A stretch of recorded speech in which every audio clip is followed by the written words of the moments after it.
one thing I've come to tell to myself, I've come to believe also, my brother, is that I don't think we are matured enough to play politics. You understand? Because that was not that was not an election. That country, not just that country, I think the Africa in general, we are still too very mature to practice democracy. So you want a military regime? I won't really say military regime, because even at that, it still seems like we are not doing military regime, but it still seems like that. You know, there is something they call autocracy. I think that is what we automatically practice. Can you enlighten more on what you mean by autocracy? Yeah, you see, it's a system whereby one person have the say.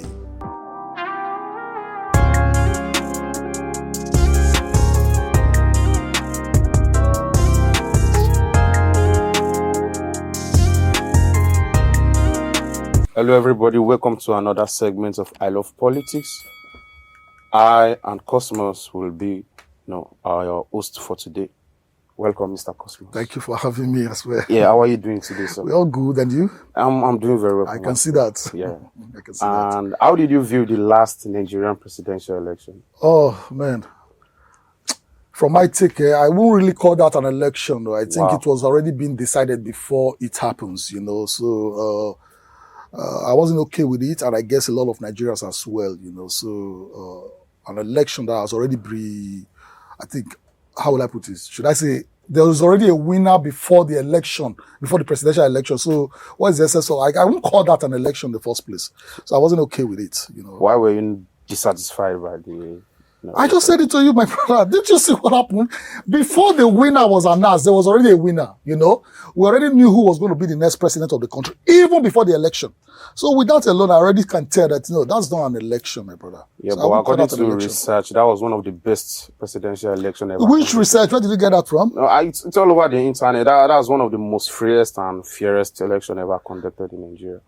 Seriously? I agree with what you saw? Yeah, it was peaceful to some extent, You can say from your own perspective, you see it as it was peaceful, you know, because most of the things I experienced, or I noticed during that election was that a lot of things were swept under the carpet. Like you understand? You see, there was no transparency. Even the essence of trying to bring out transparency, we see what bribery is all about, you know, in that aspect of it, where we know that this election was really rigged, completely rigged. I don't even want to go there. Is that in the essence that where places where we know that these things were already rigged, those places were blacked out from both media and everything. So the information you get, or wherever you get that resources, your resource search from, I believe is from the ones they want you to know, not the ones the masses needed to know. You understand? So this present administration was not voted by the citizens of Nigeria? I totally disagree. That it was voted by the Nigerians, by the people of the Nigeria. Did you have any candidates you were supporting? Not really, because you see, one thing I've come to tell to myself, I've come to believe also, my brother, is that I don't think we are matured enough to play politics. You understand? Because that was not that was not an election. That country, not just that country, I think the Africa in general, we are still too very mature to practice democracy. So you want a military regime? Right? I won't really say military regime, because even at that, it still seems like we are not doing military regime, but it still seems like that. You know, there is something they call autocracy. I think that is what we're automatically practicing. Can you enlighten more on what you mean by autocracy? Yeah, you see, it's a system whereby one person have the say. You know, it's just one person. That is how I want it to be, and that is how it should be. Because I remember during this last election in Nigeria, I heard there was this war that was going on in Yoruba. I think you understand Yoruba very well. Yeah, Yoruba must about someone saying that it is my turn. Emilokan. What does that mean? It is my turn. Not from the people. Someone. One candidate just come out and say it's my turn, and actually it becomes so. How can you call that an election? You know? So I believe the system there in Africa is autocracy. They choose who need to be in power. That's what we are practicing, not democracy. So I wouldn't prefer the military regime compared to what we are doing, because we are fooling ourselves. That's from my own take. I think we're fooling ourselves. You know. So you want one person to be in charge of 250 million people? Yeah. Is there anything wrong with that? Go to China. Go to India. So you want to turn Nigeria to a next North Korea? You know, North Korea. Why would you say North Korea? No. Even if you say North Korea, are they not doing better for themselves? No, they are not doing better. How can you say that? Because media, from what the media are showing us? No, the economy of North Korea. How do you know that? Dormant. Have you been there? No. I mean, we've seen based on what you see. Yes, based on what are you not sure they are not portraying to you what they want you to see? Yeah, but if one person is in charge, then your freedom of your right to be restricted. You know that, right? Do we even have the freedom? Yes, we do. How? I mean, we have a lot of activists on the internet that get arrested every day, and sometimes they even give them some Ghana must go and they quiet. No, I don't think they. I mean, they just need to come and explain themselves. You know, if you've made a lot. Does it work? No, you know, some people just made this bunch of allegations on the internet, and you know, you're invited to explain yourself. That's what I'm talking about. Yeah. They portray what they want us to hear. They tell us what we need to hear, but what is actually happening? Like for instance, I saw and I watched what's it called? I watched something from what's this channels or something like that. Someone was televising what's his name? This man, the minister of FCT, I think Wike. Yes, Wike. You know, playing back to Wike, what Wike said previous times ago about election, politics, and everything. You know, this man was violently denying everything on camera, and still nothing was done about it. You know, even in countries where they practice true democracy, let me just say true democracy, they can use your words against you, right? Yes. They can use your own words against you. Of course. But do you think it works in a country like Nigeria? Yeah, it does work to some extent. To some extent. To what extent is that? I mean, we've seen some like El-Rufai. Mm-hmm. El-Rufai was supposed to be one of the cabinet minister of Tinubu, but due to APC. Yeah, but due to some of the things he did in the past, like allegedly, mm-hmm. the unaliving of Christian, sponsoring of terrorism, and affiliation with various. Then, if such a person was found guilty, is he supposed to be even running politics in that country? Yeah, he's not supposed, but I think that was one of the blockages he faced at the Senate. You know, he wasn't able to proceed. And now what did he do? Now he's attacking the government. So now it's part of the coalition that yes, because we will not deviate from this subject. You know, I like when you say the coalition, but one thing I still see, you know, yes, coalition might work in a country where true democracy works. You understand? For parties to come together to act a city president, not a country like Nigeria, not in the country where we came from, and I don't think it works in Africa. So those in coalition are just a bunch of clowns. They are wasting their all clowns. Right? Clown. Yes, they're only trying to destabilize or make noise. For me, I think they're only making noise because it will be very, very rare for us. Except the people decide to say, okay, well, let's act this person. And for peace to reign in the nation, like the previous administration, what was this guy's name? During the time of era of, what was his name? Goodluck Jonathan. You understand? How the people stood up and say, okay, we want change of power. So for peace to reign in the nation, he has to quietly. I think that should even be one of the most transparent elections you would have talked about, you know, that PDP gave power to the APC, you know. But this one we're having, I don't know what they're trying to do, you know. So that's my take on it. I really don't think Nigeria is matured enough to start practicing democracy. Yes. Yeah, well, I think democracy is very, very good. You know, we live in a Western world, and I believe everybody should have, you know, their own freedom, their own rights, you know, being protected. Yeah. But a situation whereby a singular individual, you know, for example, Cameroon. Okay. Although Cameroon do practice democracy, but it's fake democracy. Sorry to say, because it's like they are transferring power between themselves. That's what I'm trying to tell you. Yeah, but what we are practicing is literally autocracy. It's not democracy. And you support autocracy, right? In a way, that was why I said. What we are practicing, they should just tell us we are practicing autocracy. You understand? One person there, one person has all the say and everything. Every other person is another person. No wahala. So what is the difference between that and what's it called? Military regime? I think military regime is very, very worse, you know.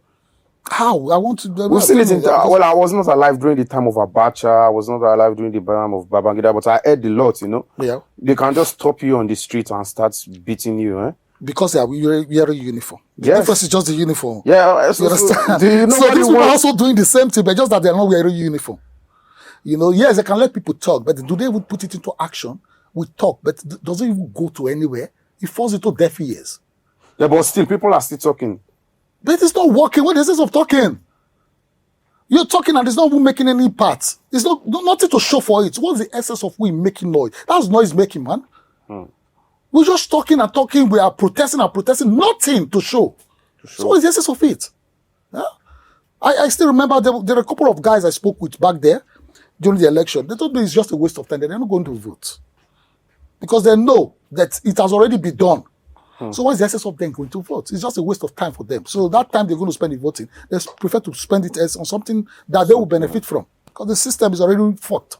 Yeah, sorry for my language anyway. Yeah, no problem. But this is a very, very important question. During the last election, was tribalism in play?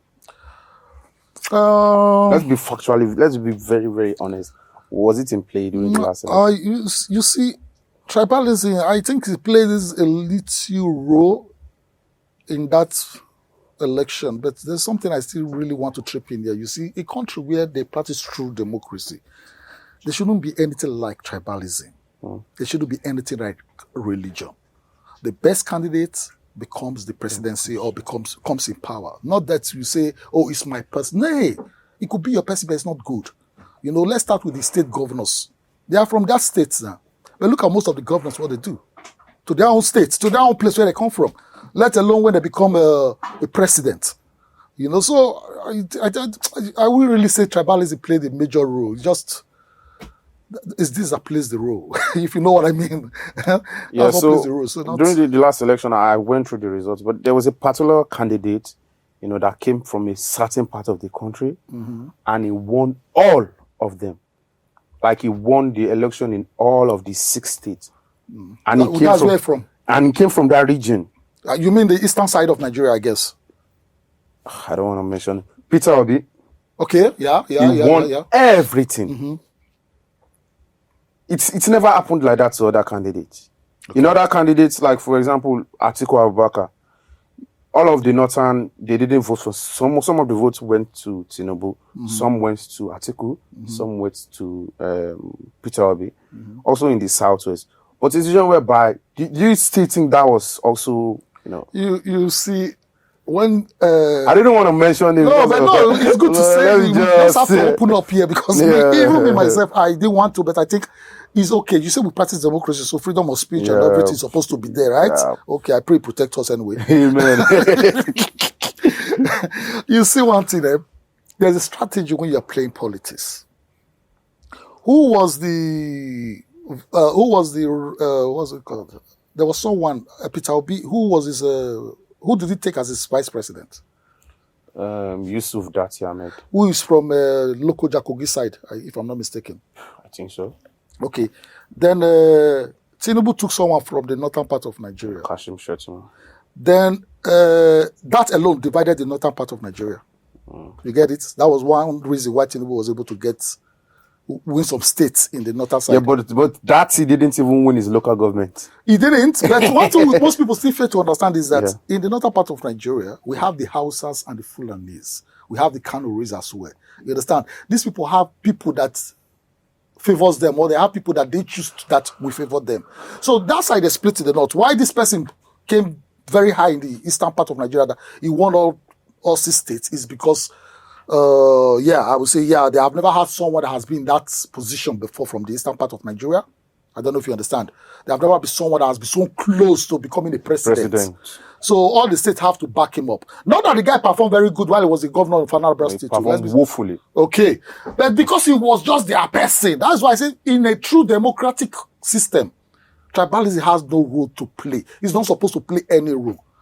So, but still, we see, okay, now you just said it. It plays a role in this election. So how are you going to call that an election? How are you going to call that an election? Because it's my person, I have to, whether you qualified or not, I don't care. It's as long as it's my person. That's not how democracy works. Yeah, but as at now, we are still practicing democracy. What are the steps? They make us believe that we are practicing democracy. But not the word I like. Just that word. They make us believe that we are practicing democracy. It's just like the one you're talking about now, in China and also in India. They are made to believe that they're practicing democracy, I swear. But it's just autocracy. No, China is a communist country. It's a communist country, yeah, but it's working. It's working. Even if you happen to be in power today, my brother, you will want to cut off those ones that want to oppose you. It happens everywhere. That's the game of politics. Well, communism is very, very... Okay. I know where you communism is very, very brutal, eh? It's their way that everyone has to follow. Yes. It's their way. They don't have an opposition. What I say is what everyone... And they don't have this kind of... like my country now, Nigeria, where they say they have... The president is the head of state as well, and the head of government. Commander-in-chief. Well, come on, one person. You know how many titles is that? So before the state can do anything, he is the head of all the states. That is not how it is in America. He's still the prime minister of the country. Is it? Come on. No, minister of oil. Are you serious? Yes, he's the minister now. So who's going to challenge him now? Who's going to challenge him? Yeah. There's no one. This place, I was even shocked one time I found out that there are countries where they have a prime minister and they also have a president. Yes, in Russia. They have a prime minister. They also have a president. I think some European countries also practice that. Like, I don't know if it's Italy or something like that. They have a prime minister as well, a president. Yeah. You know, you can see that there's a division of power there. Yeah. Not that one person will just accumulate everything. Now, maybe the head of state. I am the commander-in-chief of armed forces. I am the head of government. Come on, you alone. It's too much. You know, it's too much. So nobody can oppose you. So that's why I don't believe in the democracy they are practicing. Now, when you talk about these people, North Korea, the media show to us that they are suffering. That this country has been able to produce a lot of stuff for themselves. Like without depending on outside. The automobile they use is from their own country, they produce those things. They don't bring in automobiles from outside. Yeah, I know, but they are facing a very, very big economic recession. Eh? Yes, they can be facing it despite all the sanctions and everything. That's where I'm going to go to now. Despite all the sanctions and everything, these people are still there. And they are ready to die for their country. They are suffering, though. They make the world make us to understand that they are suffering. But they are still there, willing to die for their sovereignty. No, they are not willing to die. Why do you say their that? leaders are willing to die for their country. A lot of, you know, there's a border between South Korea and North Korea. Most of the citizens of North Korea, if they had the opportunity, they are going to leave North Korea. Right? Most, you say. Yes. Not all, though. All of them. No. I don't. No. Nobody. They want to be free. As a citizen of North Korea, you can't just leave your country. You know, right now, you can just take a visa and you go anywhere. You can't, as a citizen, it's either you're a government official, you are going to represent the country. You can't live at your free will. Why do you think it's like that? That's why I say that's an authoritarian regime. Yeah, you can say that way, but there must be a reason why they prevent their people from visiting other countries. Why not to? No, because of control. They want to be in charge of their life, eh? There are not Koreans that go out and still come back. There are not Koreans that walk outside and bring the money. Yeah, in Russia and other places, they go out and come back. It's very rare. But the thing you should understand, because people are trying to infiltrate that country, especially the Western world. They are trying to infiltrate that country. They have eyes on that country. So if I know these people, they are vampires everywhere, whoops everywhere, trying to come into my country, I will do everything in my power to protect my region. The same thing like what Russia is doing now, but I don't want to go there. Yeah. I will do everything in my power to protect my people and my region. That is exactly, for me, that is what I believe Kim Jong-un is doing. Well, you know that he's protecting his people. Kim Jong-un poses a very, very big threat to the Western world. Do you know that? Why won't he? If he doesn't, if he's not posing a threat to them, don't you think that country would have been another attack? They know why they can't go there. But the guy schooled here, and he schooled in Switzerland here. Yes, he did. Okay. They didn't know that he was so person. Not until he graduated, they came to find out that, this guy schooled here, acquired our knowledge and went back home. Why would he even go home? So I don't criticize those people. I don't follow I won't lie to you. I like to listen to the news a lot. But I try to see the opposite of what they're telling me. You know, they tell us what they want us to know, what they want us to hear. Meanwhile, it is the reverse. The reverse is so I just like, man, come on, stop brainwashing us. We know the truth, but who is going to say it at? You know? So that of Africa and the democracy of the thing, my brother, sorry. Can you live in North Korea? If I can live, and if I have the possibility to live there, I will live there. People are there. If you are given the citizenship of North Korea right now, are you going to relocate to North Korea? If you choose to give me one, I will go. No. I mean, Because the one we are living in my country, I don't see any difference. No. Okay, so what do you think is the difference between the North Korea and we, the Nigerians there? I would just want to know. There's a lot of there's a lot of free movement. In North Korea, there are some places you cannot be. Although in Nigeria, there are some places you need to you need a very, very high access to access. But in Nigeria, there's movement. You can go into any state. You can speak. You can access the internet. Or North Korea, your access to internet is restricted. You can do a lot of things. You make a point, too. With the Fulani S-men roaming about everywhere. We don't even have borders. We don't have boundaries. Yeah. You understand? There are many ways for S-men to come into the country and go out of the country. But North Korea is not like that, too. Security-wise, it's protected. Security-wise, see, if truly that country is actually suffering the way the world makes us to understand, the high rate of suicides would be high there. People killing themselves. There will be violence. There is no violence there. That country is well managed. Do you know, even that during the time of, the so-called COVID, that they make all of us to believe, everyone was locked inside, thrown inside. Free world, though, we all locked indoor. But those people were living. Yeah, they were living, of course. But it's fear. The government have given them fear. Like, the government have planted fear inside of them. That is it. That's not a good life, eh? My brother, there is no way that we have been living a good life. Let me just... No, but there's a very, very big difference. I don't know if you are getting what I'm saying, eh? You see... If you live in North Korea, you are not the head of you are not the... As a family man, you are not the head of your house. The government is the head of your house. Yeah, I know that, right? Yes. Would you want a decision like that? They help you to manage your home. You want another individual to manage your home for you? Yeah. If you're not capable of managing it, if you're not capable, they don't deem you fit of managing your home. That's different. Okay. Now they manage their home, but I don't see them complain. I don't see crime rates. Have you ever heard of crime rates in North Korea? Have you ever heard where someone will carry a gun and they say this person enter a school or enter so and start massacring people? We are talking about free world. This free world we are living in. And that one we call the closed world. Have you ever heard such a thing from there? Come on. The system is well managed. This one that they say we live freely. Someone can just take machete or whatever now and just then start gunning people down. Free world. So you tell me I can do whatever I choose to do. Do you know? Yeah, now you kill someone, you only go to prison. They will not send you to firing squad or whatever. They can even say you have a mental problem and they'll let you out tomorrow. And the same thing will repeat itself. Go and check. Most of the people that commit all these atrocities, they're already in the police radar. They are there already. They know these people, what they are capable of doing. But still, they let them out to commit havoc and do trash. You know, like you're talking about the country we come from now, that we are from. Nigeria. They know these people. They know the people that are financing the bandits. They know who and who is there. But just because they know those people are untouchable, how come? How can someone be untouchable?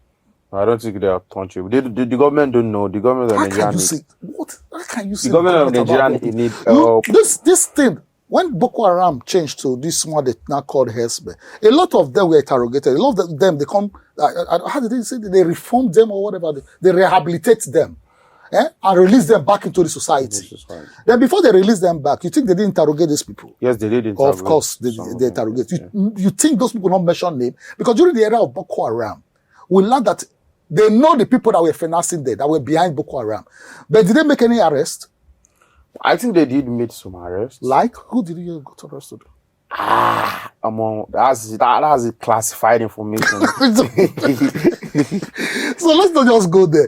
And besides that also, the election I was talking about during the good luck and why I say it is very rare, except the people rises up. Mm-hmm. The people rises up against PDP. Mm-hmm.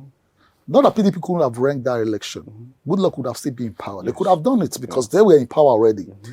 But because of that threat from Boko Haram, because of that threat of Boko Haram, and they say, okay, this one is your person. And believe you me, if not that power was changed, exchange of power, that thing would have still continued. It would have even gotten worse. So with the exchange of power, then my peer second day there, the tribalism thing, the person is not there. So calm down, settle your guys, chill your boys down and everything. Want to not dance my image. Now we did here. Then the next thing they reformed the name. Boko Haram now to what? Yes, man. Yes, man. No. Let's come back to Nigerian presidential election for 2027. Oh, Do you what are your projections? Do you believe Tinubu will be re-elected? oh, I know the people are not contented with whatever he's doing, but it's not about The people are not contented. No, the people are not actually Wow. contented with it. I can tell that the people are not happy with the sky rising of prices of things and everything. Yeah, the well, I hardship. think the people were fighting recession. That's the reason. Yeah, and the insecurity as well. The insecurity is also a boom in that country. But the way it is, the way I'm seeing it, I think I don't see that man like any man that is willing to go anywhere yet. Yeah. So you understand what I mean? He's not ready to go anywhere yet. He wants to run his 8th term. So it will be a big war. I believe that's even one of the reasons. They know they cannot fight him single-handedly. One party cannot fight him. That's why the coalition. And even as they do that, he's also going to find a way to break. You see, the politics in that country is just nothing to write home about for me. So I still see him there, except something happened. So the guy's still going to remain there. And how do you rate their government? Are they doing very well? Some Nigerians are saying the government is one of the best government they've ever had. Are you serious? But if you see, maybe they are seeing things that we are not seeing. Everyone has a way of seeing things or viewing things from a different perspective. They could be possibly seeing things from their own direction or position that makes them believe that this government is actually working. For me, even the worst government in this world, the worst government will still favor society people that will still say things like that. You get it? But when you check the statistics, that is where you go into. You check the statistics, the majority, you check the polls, who are actually benefiting and those that are not benefiting.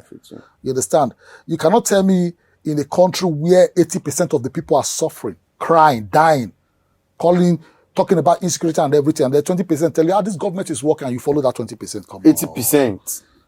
80 are dying, are crying that the government is not working, and 20 comes out and say, "Oh man, the country is doing fine." Why? But don't you think some people are just sabotaging this government by spreading? It can happen in any government. Trust me, the opposition will always want to sabotage. You understand? But that's why I say go to the statistics, go and check, see where look, do check and balance.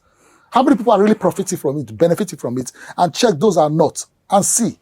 When we put our scale there, then we can actually tell. That's why I say I cannot follow 10% or 20% tell me a system is doing very fine. While 80 are crying, the system is not fine, So I can't rate them that they're doing great. Trust me. I cannot rate that they're doing very bad. For me, I know every system has two sides. They can be doing bad, very bad and stuff like that. And there's still a possibility maybe they can improve. I can't really tell for now, but I think they're not doing okay. Okay. Yeah, they're not doing okay. They're really not doing okay. I also believe that in a system like, if we really want that country or Africans to really see a limelight in everything they are doing, they should let the youth come into power. Young ones, the youngsters, those that know stuff, that have seen stuff. I'm telling you, I know what I'm saying. The youth are not ready. The youth are lazy bunch of people. Why are you saying I've that? seen them on, especially Nigerian youth. They are lazy, very lazy people. They are not ready for leadership. They'll be more. I think they'll be much more terrible than these old people. I don't. That's your take in this. At least as of now, the youth are not ready. I totally disagree with you. They are not given the chances. No, they've been given them chances, multiple Where? chances.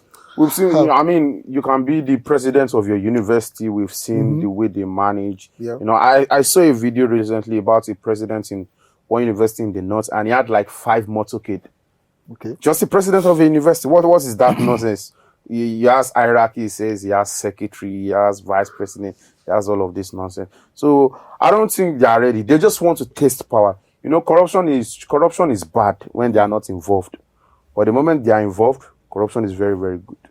But I don't know, maybe next year, if the youth start using their brain properly, maybe by then they should be ready for politics. But for now, they are still dancing on TikTok, They are doing that just to survive. If the economy is actually good, if the system is working, trust me, Nigeria, I think it's high time someone a youth handle the country. When I say youth, I don't mean people from 20, 30s. No.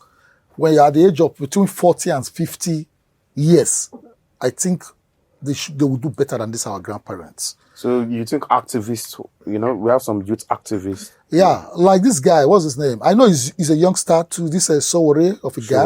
Sowore, good. For me, I don't know how experienced he is, but I know he has a plan. Yeah, he does. He does. He is outspoken. We need someone that can talk. In every aspect, when you throw questions to them, when you try to reach them out, they are able to communicate with you. They are able to tell you, give you strategies. What I'm saying is, I like people that are vibrant when they are talking. But it's not just a matter of talk. It's out of idea. If you don't have something in your head, how can you talk? They have something in their head, that's why they're talking. Yeah, at the same time, you can be empty and, keep talking, and you talk is just nonsense. This one I saw an interview of, where the man's... Who's that? Okay. I think it was an Arab leader or something like that. Okay, guys, thank you very much for joining us on this podcast. Please like, share, comment with your loved ones, your friends, your family, your boyfriend, your girlfriend. See you next time. Thank you.